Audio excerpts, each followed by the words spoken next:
धरती के राजा डायनासोर। ये विशालकाय जीव अपने समय के सबसे ताकतवर और प्रभावशाली प्राणी थे।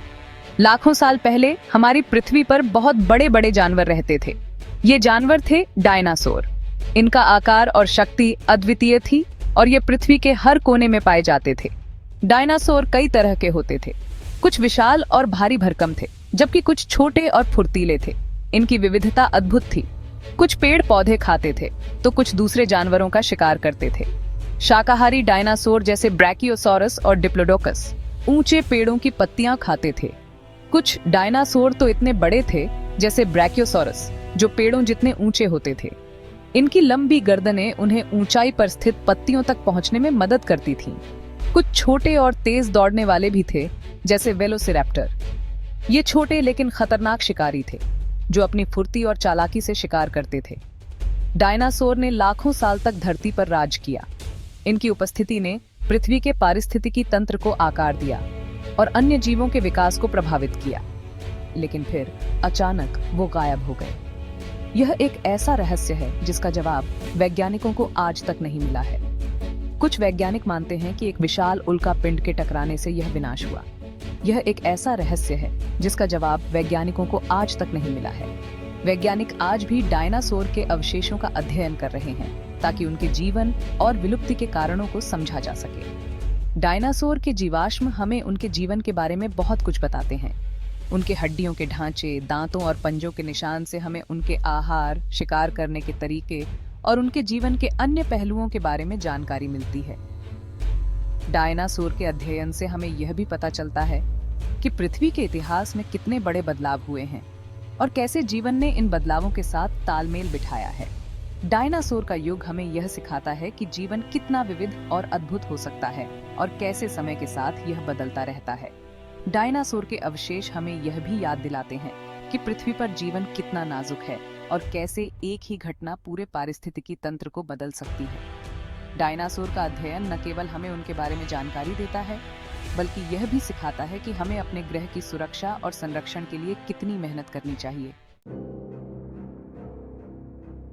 आकाश से आया कहर उल्कापिंड का प्रहार। यह घटना इतनी भयानक थी कि इसने पृथ्वी के इतिहास को हमेशा के लिए बदल दिया। डायनासोर के गायब होने का सबसे बड़ा कारण शायद उल्कापिंड था।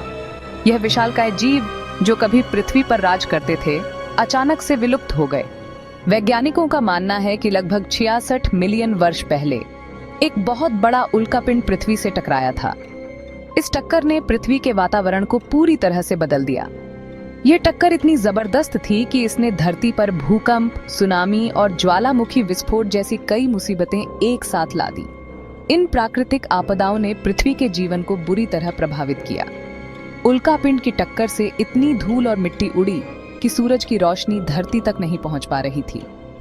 यह धूल और मिट्टी महीनों तक वातावरण में बनी रही, जिससे पृथ्वी पर अंधेरा छा गया। इस अंधेरे और ठंड की वजह से पेड़ पौधे सूखने लगे, जिससे जानवरों को खाना नहीं मिल रहा था और डायनासोर समेत कई जानवर भूख से मर गए। यह एक ऐसा समय था जब जीवन के लिए संघर्ष करना बहुत मुश्किल हो गया था। वैज्ञानिक आज भी इस घटना का अध्ययन कर रहे हैं। वे यह जानने की कोशिश कर रहे हैं कि इस टक्कर ने पृथ्वी के वातावरण और जीवन को कैसे प्रभावित किया। कंप्यूटर सिमुलेशन और अन्य तकनीकों का उपयोग करके वैज्ञानिक इस घटना की पूरी तस्वीर बनाने की कोशिश कर रहे हैं। वे यह समझने की कोशिश कर रहे हैं कि इस टक्कर के बाद पृथ्वी पर जीवन कैसे बचा और विकसित हुआ। डायनासोर के जीवाश्मों का अध्ययन करके वैज्ञानिक यह जानने की कोशिश कर रहे हैं कि इस टक्कर के बाद कौन कौन से जीव बच पाए और कैसे।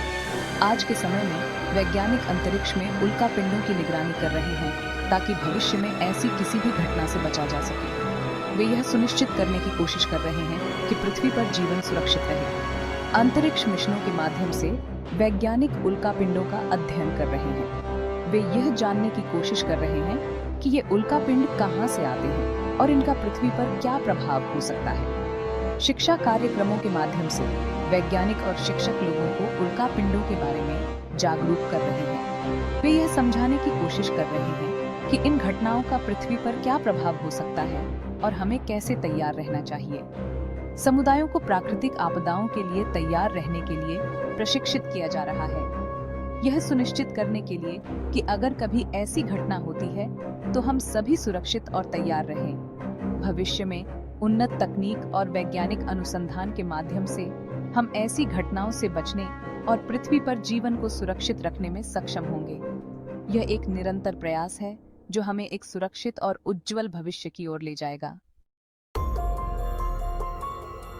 ज्वालामुखी का कहर, धरती का गुस्सा। जब धरती का गुस्सा फूटता है तो यह अपने साथ विनाश और तबाही लेकर आता है। ज्वालामुखी का फटना एक प्राकृतिक आपदा है जो न केवल आसपास के क्षेत्र को प्रभावित करता है बल्कि पूरे ग्रह पर भी इसका असर पड़ सकता है। कुछ वैज्ञानिक मानते हैं कि डायनासोर के गायब होने की वजह ज्वालामुखी भी हो सकते हैं। यह विचार इस तथ्य पर आधारित है कि डायनासोर के जीवाश्म अक्सर ज्वालामुखीय राख के पास पाए जाते हैं। यह संकेत देता है कि ज्वालामुखीय गतिविधि ने उनके जीवन पर गहरा प्रभाव डाला होगा। उनका मानना है कि उस समय पृथ्वी पर बहुत सारे ज्वालामुखी फट रहे थे। यह एक ऐसा समय था जब पृथ्वी की सतह पर भारी बदलाव हो रहे थे। ज्वालामुखीय विस्फोटों की श्रृंखला ने वातावरण को धुएं और राख से भर दिया था, जिससे सूरज की रोशनी धरती तक नहीं पहुंच पा रही थी। इन ज्वालामुखी से निकलने वाले धुएं और राख से हवा जहरीली हो गई थी और मौसम भी बदल रहा था। धुएं और राख के बादल आसमान में फैल गए थे, जिससे तापमान में गिरावट आई और एक प्रकार की ज्वालामुखीय सर्दी का निर्माण हुआ। यह स्थिति कई वर्षों तक बनी रही, जिससे जीवित प्राणियों के लिए जीवन कठिन हो गया।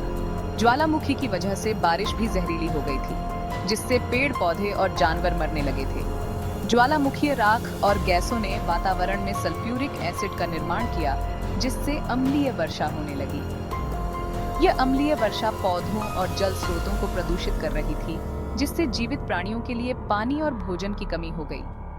हो सकता है कि बहुत दिनों तक ज्वालामुखी फटने की वजह से धरती का माहौल इतना खराब हो गया होगा कि डायनासोर उसमें जिंदा नहीं रह पाए। यह भी संभव है कि ज्वालामुखीय गतिविधि ने डायनासोर के प्राकृतिक आवास को नष्ट कर दिया हो, जिससे वे भोजन और आश्रय के बिना रह गए हों। इस प्रकार ज्वालामुखीय विस्फोटों ने डायनासोर के विलुप्त होने में महत्वपूर्ण भूमिका निभाई हो सकती है।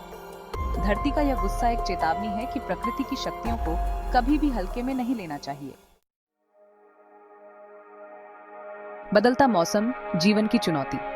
कुछ वैज्ञानिक यह भी मानते हैं कि मौसम में बदलाव की वजह से डायनासोर खत्म हुए। उस समय धरती का मौसम बहुत तेजी से बदल रहा था। कभी बहुत गर्मी तो कभी बहुत ठंड, समुद्र का पानी बढ़ना, बारिश का कम होना, इन सब के कारण डायनासोर को जीना मुश्किल हो गया होगा। हो सकता है कि डायनासोर इस बदलते मौसम के हिसाब से खुद को ढाल नहीं पाए और धीरे धीरे खत्म होते चले गए। बीमारियों का प्रकोप, अदृश्य दुश्मन। कुछ वैज्ञानिकों का यह भी कहना है कि डायनासोर किसी बीमारी के कारण भी मरे होंगे।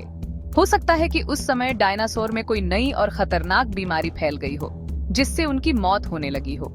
क्योंकि डायनासोर का शरीर इस नई बीमारी से लड़ने के लिए तैयार नहीं था, इसलिए वो बीमार पड़ गए और मर गए। अन्य संभावनाएं, रहस्य का पर्दा। इन सब के अलावा डायनासोर के खत्म होने के और भी कई कारण हो सकते हैं, जैसे कि तारों का फटना, धरती के चुंबकीय क्षेत्र में बदलाव या फिर एलियंस का आना। हालांकि इन बातों का कोई पक्का प्रमाण नहीं है। निष्कर्ष, डायनासोर की विदाई। डायनासोर का खत्म होना एक बहुत बड़ी घटना थी, जिसके पीछे सिर्फ एक कारण नहीं था।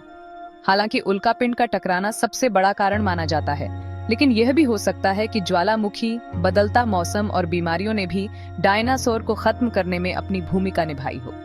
डायनासोर का अंत हमें यह याद दिलाता है कि प्रकृति कितनी शक्तिशाली है और जीवन कितना नाजुक है। डायनासोर के खत्म होने से हमें एक बहुत बड़ी सीख मिलती है। जिस तरह डायनासोर बदलते माहौल में नहीं रह पाए, उसी तरह हमें भी अपनी धरती की रक्षा करनी चाहिए और मौसम में हो रहे बदलावों को रोकना चाहिए, वरना हम भी डायनासोर की तरह इतिहास बनकर रह जाएंगे। ये सवाल हमेशा बना रहेगा, क्या हम डायनासोर की गलतियों से सीखेंगे?